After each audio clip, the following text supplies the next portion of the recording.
السلام عليكم ورحمة الله وبركاته. أحلى متابعين، الحمد لله الحمد لله. حق داليا الحوسي، أم نورهان فتاة بورسعيد، رجع الحمد لله. الواحد كان قلبه هيقف، والحمد لله بردوا قلبنا بالنطق بالحكم بالإعدام عليها. من قتل يقتل ولو بعد حين، ولكم في، وربنا بيقول سبحانه وتعالى: ولكم في القصاص حياة يا أولي الألباب.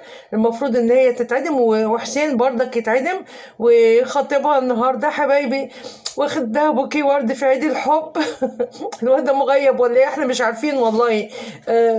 مصمم انها بريئه. بريئه من ايه يا ابني يا حبيبي؟ كل اللي حصل يعني هي فعلا البت دي سحراله، والله سحرالك، ولا عامله لك غسيل مخ؟ البت دي عامله لك غسيل مخ. ف مش عارفه بقى تعمل ايه، تلبس كمامه ولا تلبس نظاره زي، ولا تعمل ايه بالظبط في اللي احنا فيه ده. يلا السلام عليكم. الحمد لله.